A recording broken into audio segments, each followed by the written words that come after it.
Salut les amis, j'espère que yaa ngi na ngi ci jàmm. Bon, comme ni ma leen koy waxee rek, ça fait un moment que defuñu ay podcast, surtout en wolof ni invité ay nit comme ça, comme ñu mel ni comme Pape Mor Lo. Yaakaar naa leen kii moom jaruma leen koy présenter. Parce que ñëpp ñi ne ci YouTube wàllum technologie, ñi ne ci divertissement, même chaîne yi nga xam ne sax ay télé la léegi, ay télé-réalité yeeg yooyu noonu comme yi xew ci Sénégal. ñëpp xam nañ ko parce que nekk na nit koo xam ne dimbali nañu ñu bëri ci wàllum YouTube, même bu fekkee ñu bëri mosuñu koo gis rawatina ci man mi. Donc damay bàyyi Pape Mor Lo mu présenté wu borom Galsen Tube. sëñ Boubacar maa ngi lay nuyu. di la ziar. di nuyu itam sa abonné yi lay suivre yëpp. waa Wolof Tito ñu ngi leen di ziar. di leen nuyu bu baax voilà di kontaan tam ci teew bu ñu teew fii. pour échanger parce que yàgg nañ échanger en ligne. mais c'est la première fois ñu gisante te loolu am na solo ñi nga xam ne dañuy liggéey Sénégal nekk ci YouTube bi di liggéey et cetera pour ñuy am ay connexion donte jot gi du ko may léeg-léeg mais lu am solo la bu ko defee di jàppalante ci li nga xam dañ ciy liggéey pour affaire yi mën a avancer mën a jëm kanam loolu je crois c'est une très bonne idée moo tax kontaan naa trop ci invitation bi. ak émission bi nga xamante ni ñu ngi koy def ak yow di nuyu di ziar tam waa Galsen Tube ci chaîne YouTube communauté Galsen Tube ñu leen di nuyu di leen ziar bu baax. donc bu ko defee grand Pape Mor Lo man kontaan naa lool sax ci li ma la gis parce que pour vous dire la vérité moom bokk na ci nga xam ne moom moo ma permettre ma am sama code AdSense ba léegi sax maa ngi koy gis day def ay vidéo di valider nit ñi seen chaîne parce que code AdSense xam nañ ni ñun ay wàllum jot say ay kii nu ñu koy woowee sax mooy. code yi validation validation yeeg yooyu. courrier yi noonu voilà courrier yi xam nga ñun Sénégal fii. da ngay jàng école sax mais doo xam wàllum courrier. lan mooy courrier doo xam nan ngay def fan la laajee code postal sax doo xam nan nga koy amee. loolu nag tax na loo xam ne moom laa def ba xam la parce que bi ma doon recherche nan laay def pour mën a monétiser sama chaîne maanaam ñu may fay. sama xaalis donc tax na moom dimbali na ma si lu bëri. bu ko defee dama la bëggoon laaj yow lan moo la joxoon idée nga commencé di dimbali nit ñeeg yooyu ci wàllum AdSense yi. waaw bu fekkee ci wàllu YouTube bi ak AdSense bi. AdSense moom dañoo gisoon ñu bëri dañ ci am problème léegi nag ñu bëri dañ ma doon contacter. dañoo am problème jot suñu courrier mun ma fexe fan laa koy jotee poste ban laay dem nangam léegi man la woon ma ne gars yi nag dama ci jéem a réfléchir xool solution boo xam ne xëy na dina arranger ñëpp quoi voilà bu ko defee ñu def sacrifice daal xam naa parce que daf ñuy jël tam temps gérer bi noonu mais tamit comme ñu bëri après dañ ciy valider après day tax ñuy fayeeku loolu baax na quoi tamit voilà après si lañ nag réfléchir ba trouver ci ay solution yoo xam ni gars yi di mën a parce que au début xaw moo ndax dina sotti quoi parce que am poste yi Sénégal ni muy demee rek si yoon courrier bu ñu envoyé bu ñëw poste ñoo ko waroon jël xool adresse bi ñu la ak tur bi wër nit ki ba gis ko jox ko parce que ñi yónnee courrier muy waa Google dañoo fay pour courrier bi ñëw Sénégal pour nga jox ko borom mais poste fii malheureusement liggéey boobu duñ ko def ni mu waree voilà léegi boo amee boîte postale nag biir poste ba boo amee courrier da ñëw dugal ko foofu yow chaque semaine nga ñëw jaar fa jël sa courrier mais nag boîte postale boobu yaa ngi fay à peu près 10 000 et quelques chaque année du ñëpp ñoo mën a fay 10 000 francs pour benn courrier boo xam ne benn yoon nga ko soxla ci sa dund c'est compliqué quoi moo tax après ñu jéem a réfléchir pour trouver solution boobu pour mën a faciliter youtubeurs yi pour ñuy mën a récupérer seen ay courrier parce que sans code boobu doo mën a encaisser xaalis bi sinon il faut nga demander ko 4 fois chaque 21 jours nga demander ba mat 4 fois nga soog a leen envoyé sa carte d'identité ñu gis ni ñoom envoyé nañ la code bi 4 fois jotoo ko ñu soog a accepter sa carte d'identité pour remplacer loolu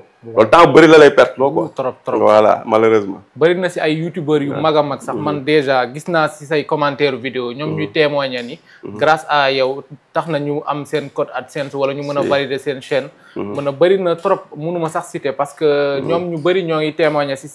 say commentaire vidéo di wax ni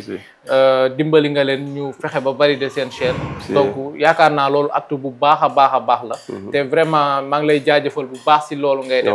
donc bu ko defee ma laaj la côté revenu YouTube lan nga xalaat si wàllum par exemple nit kuy liggéey fii Sénégal ñu koy fay wala par exemple nit ki di def ay vidéo ñu koy fay selon yow kiy liggéey si Sénégal fii ñu koy fay comme salarié ak kiy def vidéo kan moo si gën a bénéficier wu donc en général ça dépend parce que tamit am na ñoo xam ne liggéey ñuy liggéey moog liggéey YouTube ñoo xaw a yem parce que tamit boo demee fi ñuy liggéey ay ordinateur lañ yor di kàcc suba ba ngoon loolu la ñu leen fay doy waaw comme youtubeur lañ quoi boo seetee booy liggéey ci YouTube itam même chose ngay def seulement différence mooy avantage bi nga am mooy mun nga koo defee fu la neex te bu fekkee dañ la jël si entreprise dañ la jox bureau il faut da ngay xëy foofu 8 heures di wàcc foofu 16 heures wala demee noonu daal voilà. mais bu fekkee nag yow da nga nekk youtubeur am nga opportunité defee ko sa kër. defee ko ci mbedd mi jardin public bi mën nga toog di liggéey. waaw bi mën nga dem place toog fa di liggéey. voilà yow foo nekk rek yaa ngi liggéey. ce qui fait que amoo heure xëy amoo heure wàcc. yow da ngay liggéey boo amee envie di liggéey boo amul envie noppaliku. te mën nga liggéey plus que li nga doon nangoo def ci entreprise bi. parce que entreprise bi dañ la utal salaire fixe utal lay heure fixe boo defee heure supplémentaire bu ñu la ko fayal da ngay kaas. moo tax da ngay yàkkamti dimanche jot mi ngi mel booy jàngi école da ngay yàkkamti samedi ak dimanche. waaw dëgg la de booy liggéey moom da ngay yàkkamti ak samedi. boo demee nag ba nekk youtubeur yow des fois nga naan tey la dimanche. parce que da nga koy fàtte. waaw avantage boobu moo si nekk quoi mais en dehors loolu liggéey la comme liggéey moom foo ko mën di defee di li Thione Seck doon wax rek ne lamb sa poos faj sa soxla te doo wax kenn sa problème jar na liggéey ba dee moo tax nga def ko ci YouTube nga def ko online offline yëpp bu baax na l'essentiel li ngay liggéey nañ ci gis sa bopp rek waaw YouTube nag dafa ëpp ay avantage mooy doon naa ko wax émission bu ñu ma invité woon Walfadjri man leen ñoom journalistes yi nekk Walfadjri ak yeneen télé yi te ab gis naa sax ñu ngi koy commencé di def ñu bëri ñu ngi koy commencé def mooy mun nga nekk journaliste nekk TFM am sa chaîne YouTube bu bopp li nga mënul wax TFM parce que TFM dafa am règlement intérieur li nga mënul wax TFM te en tant que journaliste mënoo ko fa wax nga am sa chaîne di ko fa wax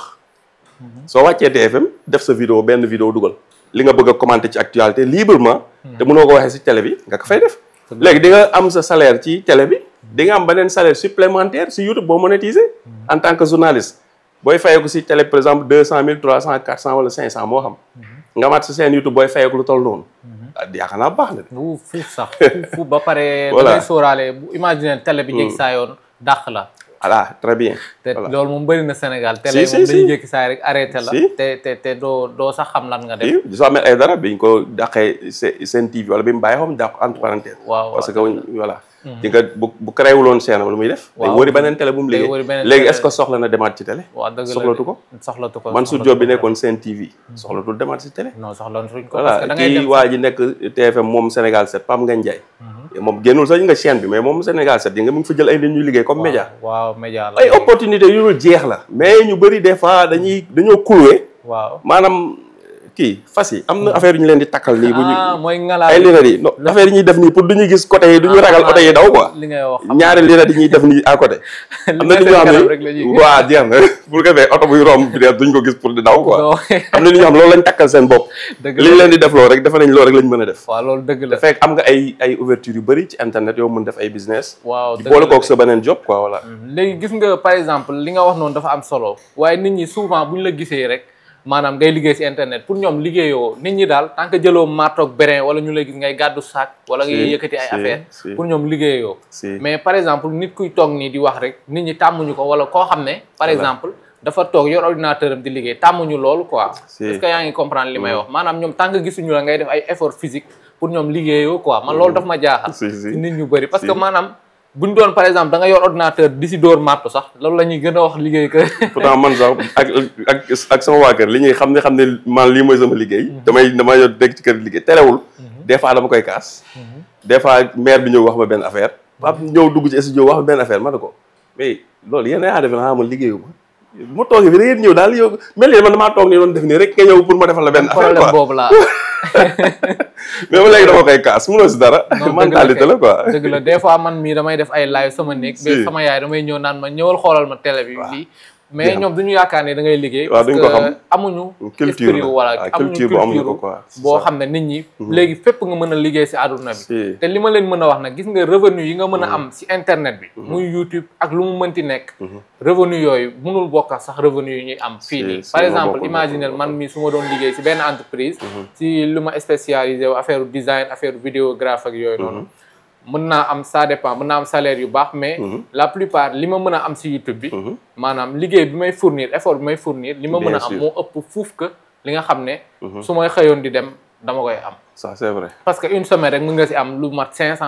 000 si liggéey bi nga fournir effort yi nga def te lu si gën a neex nag comme li ñuy wax duñu xam ne instant bi bëriwuñu xaalis yenn bëri yi waaye maanaam liberté bi ñuy am lu ñu bëgg a def ko comme Pape mi bu bëggee jég saay dem fenn mën na dem te kenn du ko wax suba 8 heures da nga war a ñëw def lii def lee jox la ay tâches yi nga war a def yooyu noonu man daal loolu moo ma si gën a neex si wàllum YouTube bi yow lan nga xalaat si loolu si par exemple liberté bi lay dama ci am kaaw pratique entreprise boo xam doon naa fi liggéey ay jamono yàgg na. mus nañ ma def mise à pied ndax loolu. parce que dama waroon dem Bamako. am benn business mu faroon réglé ma demandé leen autorisation ñu bañ. te business bi fallait ma dem fa ma forcé dem. bi ma demee ma waroon retourner dimanche bi ma am retard. ñëw retourner lundi ci 22h ci laa fi egsi. xam kon lundi bi kii xëyuma. mardi ma xëy si. ma xëy see léegi ñu demande explication ñu def ma mise à pied. léegi xam nga boobu parce que entreprise la. dafa am ay règle tamit voilà. voilà léegi fu mu nekk nii su ma bëggoon dem Bamako suba ma am fa soxla suba damay dem jënd sama billet dem Bamako. comprendre nga su mën naa fa def une semaine 1 mois. ma am kenn du ma jox kenn demande explication ba pare mun naa yóbbaale sama ordinateur wala sama téléphone. di doxaale soxla bi ma fay dox di liggéeyaale. looloo si neex. voilà. waaw maanaam côté revenu internet dafa neex tellement que maanaam liberté bi ngay am même bu dee fay ñu la sax lu bëri jar na ko parce que déjà par exemple bu fekkee 100 000 sax ngay am. dina la doy parce que di nga mën a def. c'est vrai que nag dama wax noonu kese mais 100 000 instant bi. si exemple salaire la fee ñu bëri ñu 70% ñi liggéey mënuñu am 100 000 dollars. 100 000 waaw te c'est la réalité. te internet mën na la may lu ko ëpp. mën na la may lu ko ëpp c'est parce que xool leen man rek si man bi bu may commencé def vidéo ay téléphone laa doon filmer mais dem naa léegi ba ay caméra ak yëpp jënd naa ko te lépp si internet bi laa ko investir maanaam revenu YouTube yeeg collaboration yeeg yëpp. li nga xam ne mën nga ko am si YouTube. léegi nag bu ko defee dama la bëggoon laaj. nga bëgg a leeralal nit ñi déjà nit ñi. yan méthode nga mën a gagner si YouTube xaalis à part ay monétisation. comme internet moom si YouTube wala si internet. non si internet sax en général moo gën ko. waaw internet moom boo xoolee lépp ci internet xaalis la lépp. léeg-léeg nga gis am na su ma koy wax ci groupe WhatsApp communauté Galsen man leen des fois ngeen du ngeen seetlu benn affaire mi gars yi man leen des fois ngeen ay tubaab yoo xam ni ay touristes lañ. dañuy yor appareil photo da ngeen ko seetlu. waaw boo nekkee mag ni peut-être doo ci bàyyi xel mais boo nekkee booy da nga ko doon seetlu bu baax. dañuy nekk ci dëkk bi ñu romb benn garab taxaw photo.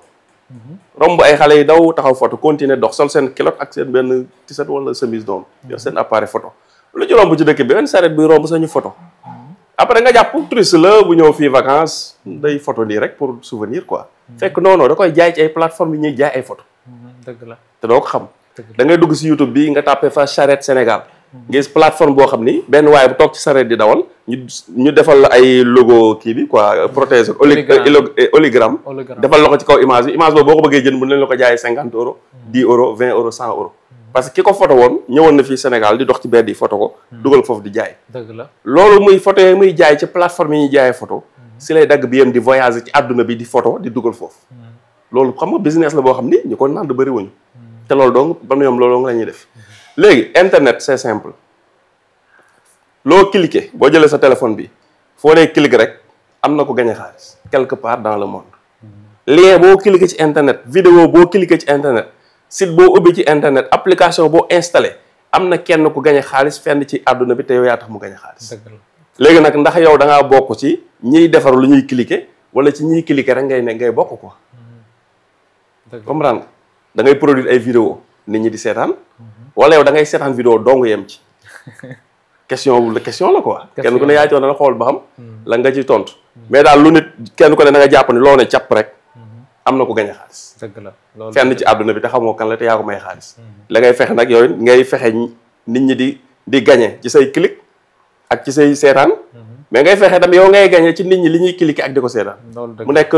interaction boo xam ni. gagnant gagnant lay nekk. waaw voilà ku ne dimbali sa morom. voilà sa vote bu ko defee rek ñu wax tuuti si wàllum revenu YouTube yi. comme par exemple nit ñi nan la ñuy mën a retirer seen xaalis parce que souvent nit ñi dañ may laaj. nan la ñuy retirer xaalis mais su ma leen waxee ndax nañ naan ay Wave ak Orange Money parce que fii xam nga. xamuñu paiement côté ay international wala ay banque wala genre yooyu noonu. ñu wax par exemple si nan la nit ñi di mën a retirer seen xaalis benn yoon pour ñu xam ko. waaw YouTube xam nga lu simple la. compliqué wul quoi mais nag ñu xam ni. du tooba saxal mbaama sulli da ngay créer seen tey am na ñoom dañoo loolu def dañuy def ne bu ñu créer seen dañ mën a monétiser tey koo gis mu réussir ci internet dafa am procédure comprendre nga ak léegi Mohamed doon wax discipline bu mu suivre mooy fee la jëm yoon bii moo fa jëm nii lañ ciy doxee mu doxee noonu topp yoon bi egg foofu comprendre nga voilà léegi nag boo bëggee egg fi nit ki egg da ngay def li muy def c'est pas compliqué xam nga boo nekkee si YouTube nga créer seen YouTube di dugal sa ay vidéo étape la rek par étape nga dem ba yàgg nit ñi di seetaan say vidéo di abonné dem ba yàgg am nga 1000 abonné dem nga ba yàgg nit ñi temps bi ñuy seetaan say vidéo boo ko cumulé bu mat 4000 heures YouTube ne la léegi de bu la neexee yow xam nga YouTube foofu sax du la defal monétisation la bu la neexee mun ngaa demander nekk sama partenaire ma vérifier ba xam li ngay def teg na si yoon su la neexee nga demander monétisation bu dee am na ñoo xam ne ñooy seen YouTube monétiser wuñu seen YouTube yoo xam ne seen YouTube mag mais dañoo décider ñoom bugg xaalis monétisation voilà loolu am na ci àdduna bi léegi bu fekkee da nga bëgg nekk partenaire YouTube da nga bëgg a monétiser léegi nga lancer demande YouTube vérifier sa contenu muy vidéo yi ngay dugal chaîne bi ndax vidéo yi respecté na moom règlement yi mu wax moom la ñu war a def règlement yooyu nag jëm ci lépp loo xam ne yow sa conscience jàpp na lii normalul rek YouTube da koy bañ muy ay sexualité violence ak yu vulgaire wala yu bon yu dangereux et cetera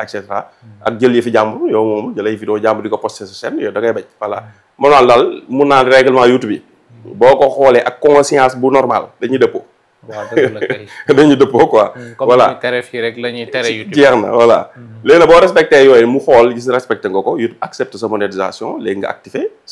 activer monétisation ci vidéo yi léegi nag nga commencé nag di générer ay revenus maanaam revenus yi ngay générer c'est simple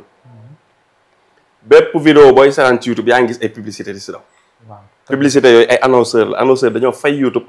pour YouTube jël seen publicité dawal ko ci vidéo yi pour nit ñi gis seen produit wala seen entreprise wala daal wala pour ñëw ci ñoom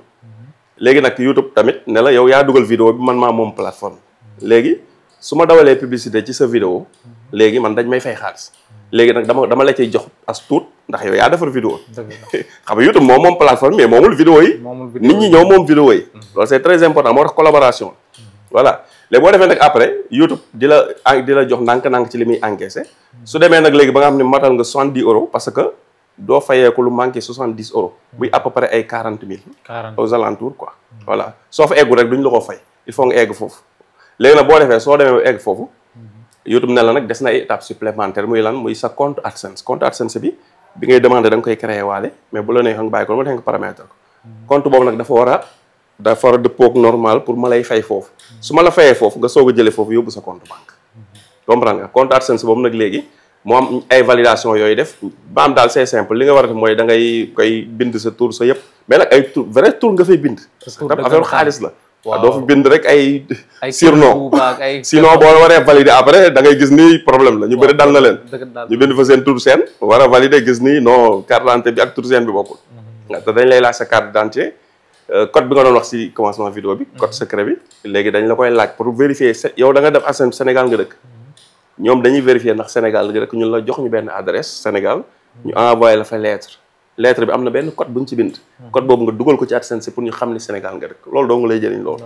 voilà léegi bu lettre bi ñëwee nag après yow nga valider ko dugal nga def nga validation identité en amont léegi lu lay dese ñu la nga dugal sa compte bancaire léegi nga daal di dugal sa coordonnée bancaire léegi nag ci AdSense pour nga fayee ko kenn du fa dugal compte Wave kenn du fa dugal Orange Money kenn du fa dugal Jammo kenn du fa dugal tam carte bancaire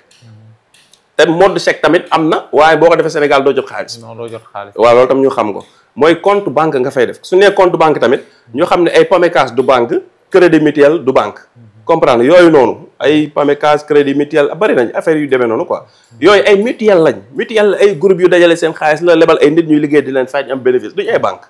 da ngay dem ci banques yi comme ay CBAO SGBS UBA Bank of Africa et cetera bëri nañ quoi voilà yooyu ngay dem ubbi fa compte léegi banque islamique tamit banque bu baax la parce que ay jullit la ñu ne banque islamique waaye banque islamique boo ko dugalee ci AdSense xaalis bi du ñëw loolu laa gis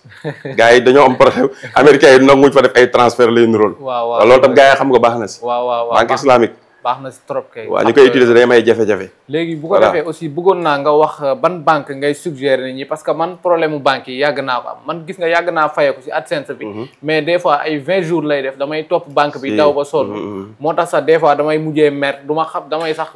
décourager sax si banque yi waaw loolu day am des fois banque yi moom presque boo xoolee yu si bëri di nga jot sa xaalis quoi des fois nag ma am ay bul ma ba ma xati voilà mais daal man banque yu may utiliser personnellement comprendre nga toujours loolu la gars yi si message wala ci groupe bi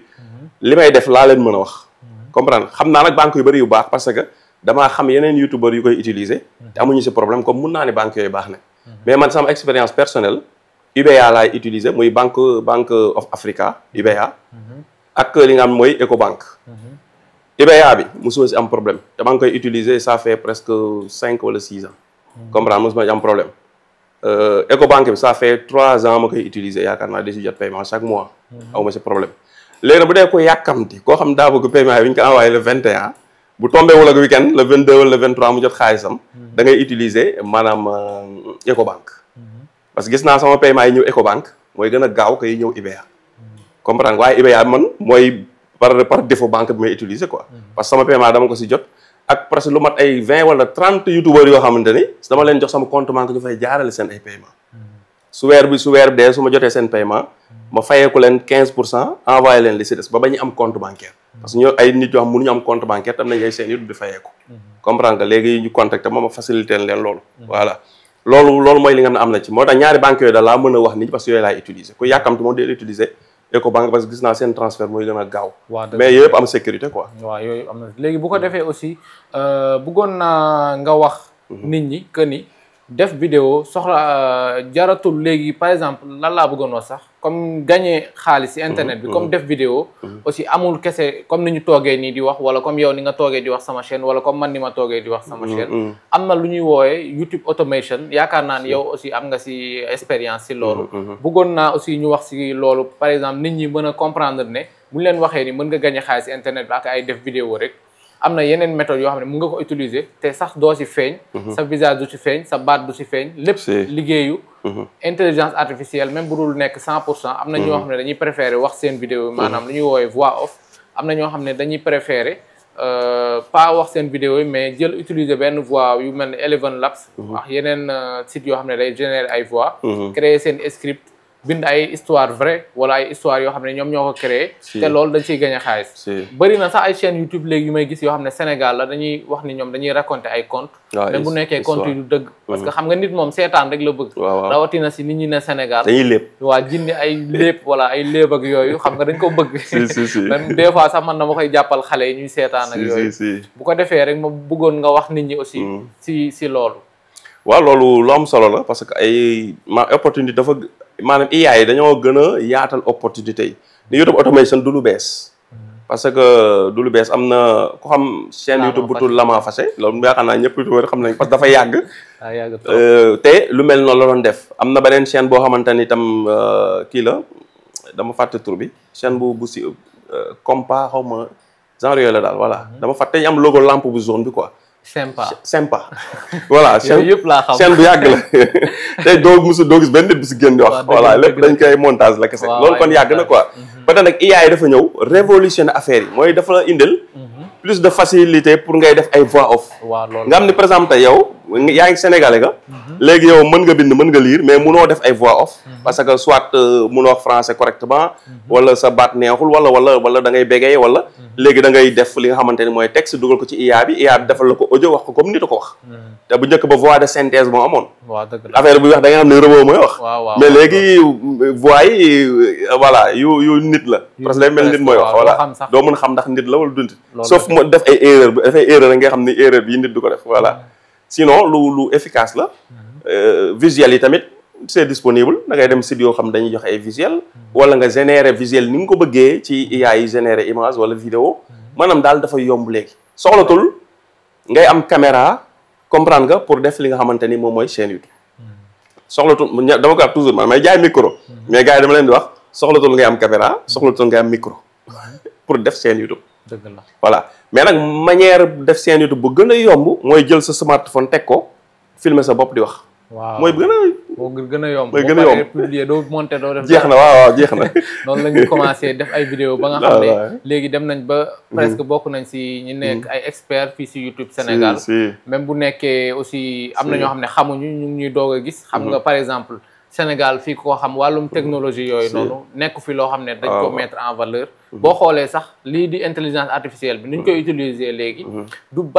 doo loo xam ne dafa bénéfique maanaam loo xam ne da leen di mën a indil xaalis mais lu si ëpp dañ koy utiliser pour foore pour jël ay présidents yi wala ministres yi di leen feccloo dooy laa si faral di gis surtout si TikTok bi wala di def ay yenn vidéo yi nga xam ne du ma wax ni amul njëriñ peut-être que amal na leen njëriñ waaye duñ ko utiliser pour monétiser maanaam di si gagner xaalis te xam leen ni loolu du foo du benn foo la moo tax ñu defar ko ñi ko defar dañ ko defar pour développer monde bi maanaam avancer nit ñi yokk xam-xam maanaam au lieu que nit doon xalaat comme par exemple li nga doon toog di bind ay comme li may wax rek souvent ñiy jàng dissertation yeeg yooyu niñ ko doon soxlaa léegi IA bi mun na la defaral lu bëri maanaam moo tax sax may wax ngeen baal ma mais léegi presque jàng bi lu si bëri war nañ ko changer parce que nit ñi li ñu leen doon soxlaa lu bëri dootuñ ko utiliser grâce à intelligence artificielle parce que lu bëri remplacer nañ ko ak monde bi fi mu jëm donc comme li may wax rek da ngeen di jàng loo xam ne dina leen jëmale kanam ëllëg nga xam ne nit ñi dinañ leen soxla pour yóbbu leen si benn domaine donc bu ko defee rek ma laaj la ndax yow am nga formation si YouTube ba pare ban type de formation la waaw formation yàgg na depuis commencé nañu yàgg dafay formation ci YouTube mais seulement peut-être formation yi des fois duñ ko def yoo xam ne yu def ci télé yi def publicité rajo yi def tintamarre parce que après da ngay am nit ñu bëri ñëw ñoo xam ni maanaam affaire yi du seen affaire daal voilà moo tax toujours dañuy defee formation di ko wax ci seen YouTube yi et cetera pour communauté bi ñu m'intéressé ñuy dugg parce que dañuy bëgg ay nit yoo xam ne dañoo am passion ci lii daal comprendre xam nga ñëpp amuñu passion ci affaire internet loo maanaam loo wax avantage yi nekk am na yoo xam ne bu la gisee tamit da lay seetaan ba nga pare amu ci soxla parce que intéressé wu ko neexu ko wala loolu yàlla mooy doxalee noonu daal voilà moo tax dañuy bëgg toujours ñi passionné moo tax formation bu ñu lancé woon yàgg na parce que boobu bi ñu koy lancé dafa am objectif mooy ñu bëri dañuy doon contacter ne dañuy am problème réutilisation continue comme li ma doon sànq dañuy jëli fi jàmbur si YouTube di ko dugal seen chaîne dem ba war a monétiser nga lancé YouTube ne la non da ngaa copier vidéo jàmbur loolu mooy réutilisation xam nga ñu bëri doon ma contacter nag lan lañ ciy def solution dañ et cetera voilà léegi nag ma defoon formation boo xam ne pour jàngal gars yi ni ñu mën a defee ay modification ci vidéo yi ñuy dugal pour YouTube jàppee ko lu bees wala muy jàppandi man tàngal ceeb mais mu jàpp lu bees pour mën leen bàyyi ñu jàll léegi nag après ñu koy renouveler chaque année ñu def ko mise à jour après bi ñu demee ba je crois 31 décembre 2024 laa ko fermé ñi si nekkoon moom ñu ngi si ba léegi mën ko continuer suivre bu ñu ci amee soxla mais ajouté tuñ ci kenn quoi voilà benn membre parce que dañoo lancé beneen formation bu tudd YouTube Business Elite Gold muy formation boo xam ne moo gën a matale quoi parce que yu bëri ci YouTube pour ñi nga xam dañoo bëgg a jël YouTube jël ko au sérieux def ko business dëggantaan comme man nu ma ko defee business nga xamante ne man YouTube mooy sama business quoi voilà principal YouTube la man sax mooy sama business voilà léegi nag ñu bëgg a former ay nit pour ñoom tamit loolu nekk seen business mais dañ cee soxla ay nit yoo xam ni déjà am nañ amouru defar ay vidéo liggéey ci internet ba pare am passion bi et cetera ñooñu lañ ci soxla quoi moo tax tam niñ ko war a des fois di kii dañ koy def rek di ko def ci communauté et cetera waaw mais formation boobu ubbi nañ ko depuis 4 janvier lañ ko lancé woon am na plus de à peu près 140 et quelques membres ñoo si nekk voilà formation bu xaw a cher la tuuti tamit voilà parce que te dem dafa am ay critères pour dugg si voilà pour nga dugg si tamit nekkul rek da ngay ñëw rek dugg si parce que dugg BA yi duñ ko fa jàngale yooyu ci Galsen Tube ngay dem BA yëpp mi ngi fa ci YouTube waaw am na yoo xam ne Galsen Tube dong lañ suivre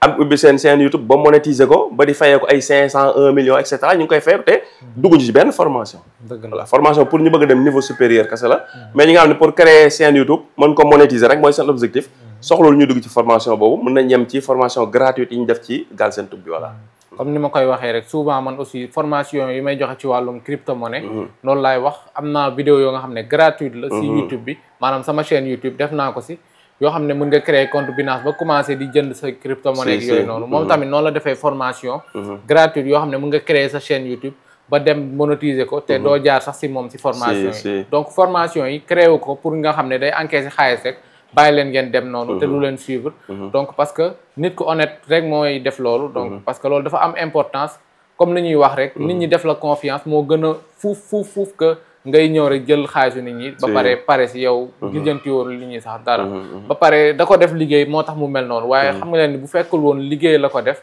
kon fi mu ne nii sax du tal sax ay lii day nekk si leneen donc bu ko defee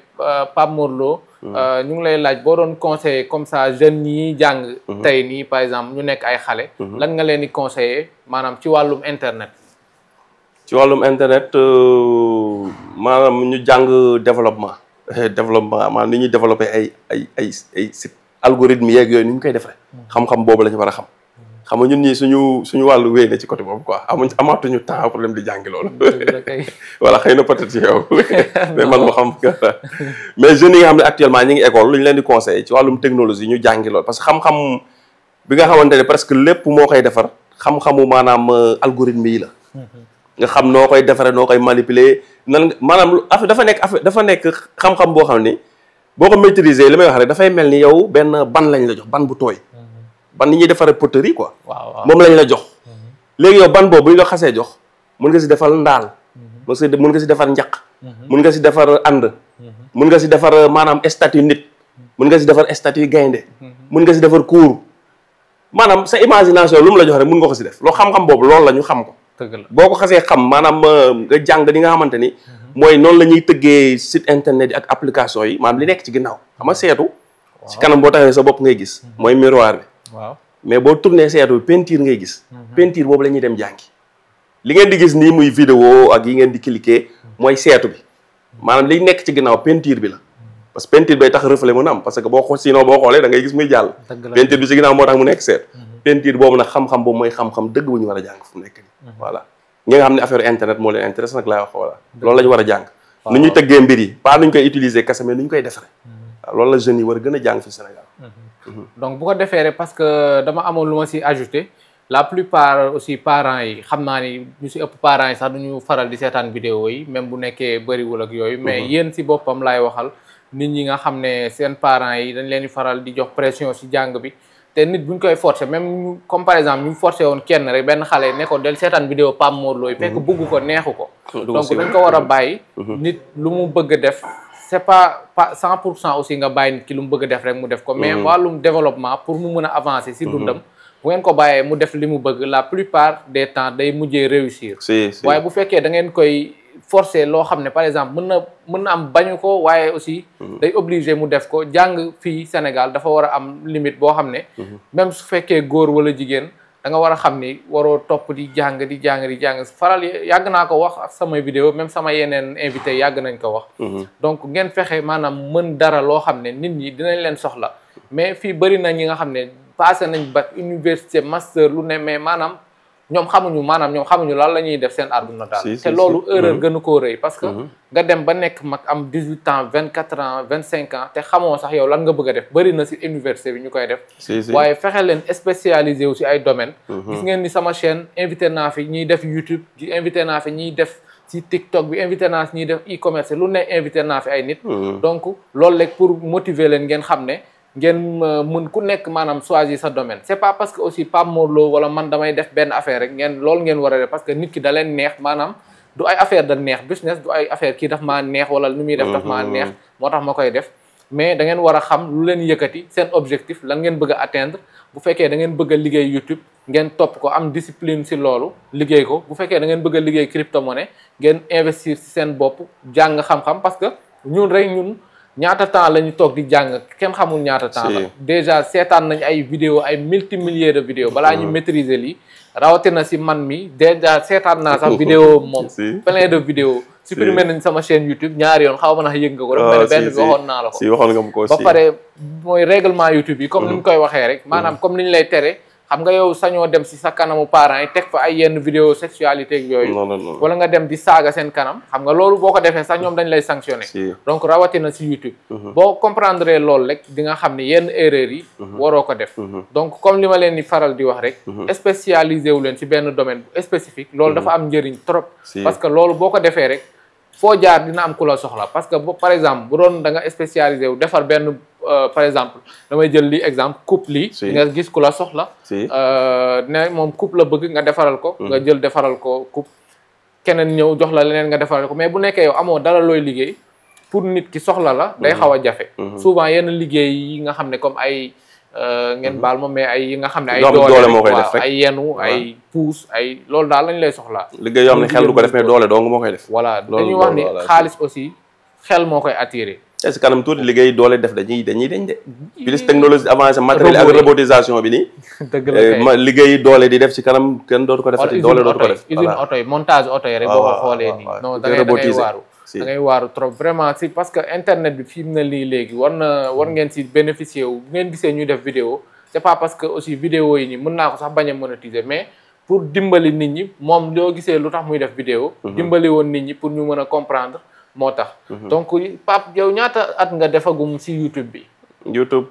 maa ngi ci depuis 2010 à peu près macha allah 2010 waaw macha allah depuis 2010 man may nekk ci YouTube bi commencé wuñ monétisation man nga wax bu yàggul rek ci benn kii boobu YouTube boobu Google moomuñu ko Google moomuñu ko woon voilà ñeneen ñoo ko moomoon voilà léegi après ñoom biñu nee ba yàgg mais ñoom boobu ñu ngi siy def ay publicité comme ku am sa site internet. waaw nekk partenariat AdSense di def ay publicité. waaw ndam ñi moomoon YouTube. ñoom dañoo jëloon site bi dugal ko ci AdSense. AdSense accepté ko. ñuy jël ay bannières publicitaires di ko def ci site bi ci kaw ci boo da ngay dem nga tàppee si Google YouTube 2012 template wala yu demee noonu. di gis image ni YouTube meloon. waaw xam naa YouTube boobu. ni mu meloon di nga ko gis voilà. dafay ay bannières lañ doon def ci kaw bu mag def après si àgg ci côté ay bannières et cetera mais vidéo bi daawul am publicité. parce que boobu ñoom loolu mënuñu ko technologie boobu mënuñu ko. léegi YouTube moom bi mu demee ba yàgg mu gis ni xam nga ñoom tam dañoo am ay nit ñu xarañ ñoo xam ni dañuy xalaat ci lu ñëwagul di anticiper. waaw dañuy mel ni ay jinne. waaw dañuy anticiper ñu gis ni avenir u internet ci vidéo la nekk. dëgg la parce que comme léegi commencé nañ parce que loo gis tam dafa am maanaam lu koy jiitu muy bu njëkk ba peut-être serveur yu doy ak tamit gaawaayu internet bu doy pour mën a supporter vidéo yi dëgg-dëgg amul woon mais biñu say technologie dem ba ñu am serveur yu mën a supporter vidéo ay milliards vidéo ñu ko ma xam ne nag lii am na avenir maanaam connexion itam débit yi di gën a am doole gars yi nag commencé nag développer loolu léegi ni au lieu ñuy créer site bu bees ñu xool site boo xam nit ñi xam nañ ko parce que dañu koy utiliser gratuitement ñu ñëw jënd ko ay milliards dëgg la léegi nag ñoom moderniser ko def ci publicité stream ci kaw vidéo bi yëpp ñu def ko ci après bi ñu doxalee tuuti nag daal di ubbi monétisation ne léegi képp ko am da nga ne créateur de contenu léegi YouTube may na la nga mën a nekk partenaire léegi ngay gaje pour pousser nit ñi ñu gën a utiliser plateforme bi nit ñi YouTube mooy maa ngi koy wax yàggal YouTube mooy entreprise bu ëpp ñu mu embauché ci monde bi waaw te xamu leen mosu leen gis mosu leen gis voilà dëkk boo dem ci àdduna bi am na fa nit ñoo xam ne ay youtubeur lañ di fayee par weer ci monde entier am na voilà loolu amul beneen entreprise bu mën loolu du Facebook du beneen entreprise du TikTok du kenn loolu YouTube moo ci ëpp doole déjà sax TikTok YouTube la copier système boobu pour di jéem a defar. mais TikTok ay tyran lañ quoi. waaw ñoom xam nga rek tamit mais ñi ko moom ñoo bokkul tamit. quoi voilà dëgg la kay. comme ñee moom xam nga règlement yu bëri duñ ko respecté. waaw règlement yu bëri duñ ko respecté ba pare nit ñi par exemple mën nga fayee ko 100000 ñu jox la 30000. waaw noonu la ñuy def jël xaalis bi yëpp parce que ñoom ay multimilliardaires lañ mais duñ la bàyyee dara. ñoom dañoo amagul nag en retour xam nga YouTube. xaalis bi ñu lay fay yëpp ñoom dërëm jugul seen poche. lépp ay nit ñee koy fay. ñu jël seen wàll fay la. TikTok nag en réalité xaalis bi muy fay gagné gu ko. waaw wax nga dëgg ñoom seen gouvernement yi ñooy investir ci plateforme bi. pour xeex ak américains yi. mais xaalis bi ñuy fay nii sax ñoo xam ne bu ñu fayul kenn nit ñi léegi ñu bàyyi ko. léegi ñu jël ñoom ñoo ciy injecté xaalis. mais TikTok maanaam en retour jëlagul xaalis boobu en retour. voilà parce que li ñuy fay publicité booy seetaan TikTok nga gis publicité yi dawul noonu. voilà te da ngay gis YouTube moom vidéo boo dugg publicité voilà c'est différent. bëggoon naa aussi ñu wax si wàllum xam naa loolu moom sax duñ si sori mooy gouvernement bi. taxes yi mu teg au lieu que par exemple damay gis ne gouvernement bi dafa ajouté 18% mais dafa mel ne du si AdSense yi lay impacté. waaye par exemple si ñiy def ay publicité di fay. Google 18% yi pour le moment. loolu lañ gisagum. si mais aussi loolu yow xalaat nga ni tôt ou tard dinañ mujj a dem di teg 18% si ñun lu ñuy gagné wala. waaw xam loolu si Google Workspace la gën a la Workspace si noonu la je crois. muy Google côté bi nga xamante ni mooy parce que Google xam nga Google bokkul ak yeneen entreprise de. gars yi bëri xam nga Google li ñu si xam mooy fi ñu defee recherche. wala YouTube jeex na mais Google du loolu. Google beneen affaire la. Google beneen affaire la quoi comme intéressé mën nga def ay recherche xam naa duñ ko développé fii sinon day gudd. voilà léegi Google ñoom. service yi nga xam dañ koy joxe par exemple tey nga soxla Google Cloud yow nga soxla ko pour sa entreprise wala si site internet wala xam da ngay fay abonnement am naa Google yow par exemple tey boo dugalee sa vidéo YouTube tey comprendre nga bëgg ko booster Google Ads da ngay fay Google defal la publicité ak yeneen service et cetera comprendre nga Google entreprise et cetera léegi xaalis boobu nga xam yëpp nit ñi dañ koy fay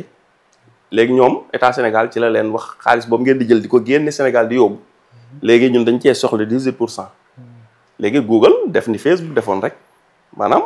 jëluñu par exemple bu doon gagné 1 million par weer jëlul 1 million bi dagg ci 18% jox état bi du def noonu de. non day jël 1 million yi. rajouté ci yokk ci 18% fayee ko nit ñi dem jox ko état bi yóbbu continuer yóbbu 1 million. Facebook noonu lañ def. non noonu la. voilà mooy yoon sinon dañuy perte. jeex na ko def. jeex na mais xalaat malheureusement quoi. waaw mais xalaat nga ni ñoom ëllëg état bi dinañ dem ba nga xam ne 18% yi mbaa duñ ñu ko dagg. AdSense waaw loolu buñ ko defee tam du lu garaaw maanaam def ko sax xëy na mooy gën bañ koo def parce que déjà youtubeurs yi déjà ñu ngi leen di dagg fiscalité États-Unis déjà ñu ngi koy fay de. waaw même man dañ lay fay dagg États-Unis fiscalité c'est xëy na nag ki nga xam ni ay vidéo am amul vues yu bëri yoo xam ne États-Unis lañ ko seetaane impact bi du ko sentir ki am chaîne Sénégal la yor actualité sénégalaise presque 99% vues mi am Sénégal la ay tuuti lañ koy dagg du ko garaaw quoi mais ki nga xam ni dafa am chaîne boo xam ni chaîne par exemple comme yi ñuy wax kii rek automation yi nga xam ni da ngay am chaîne boo xam ni États-Unis presque des fois nga ciblé quoi chaîne anglais nga ko def di wax loo xam ni affaire États-Unis la américain yi lay intéressé waaw ñooñu dañ lay dagg lu bari parce que tamit de fiscalité bi dañ lay dagg après 30% voilà léegi nag ñu bëri des fois dañ koy casse mais fiscalité yi plus ñu lay dagg c'est bon waaw man par exemple tey suñ fekkoon dama yor chaîne bu nekk États-Unis weer bi ñu dagg ma 100 euros wala $100 man du ma ne $100 daa bëri de dama naan weer bi $100 lañ ma dagg weer bi di ñëw yan nañ ma dagg $10,000 xam nga lu tax. parce que luñ la gën a dagg. waaw suñu ma daggee $10,000 ñaata laa gagné en revenu. waaw xamoo bëri na. nit ñi nag en général maanaam esprit boobu duñ ko am dañuy xalaat rek li ñu leen di dagg. mais da ngay xalaat liñ la dagg lu mu gën a bëri. mooy li nga gagné daa gën a bëri. kon li nga gagné nga war a concentré wu yow. plus je gagne plus ñu may dagg. kon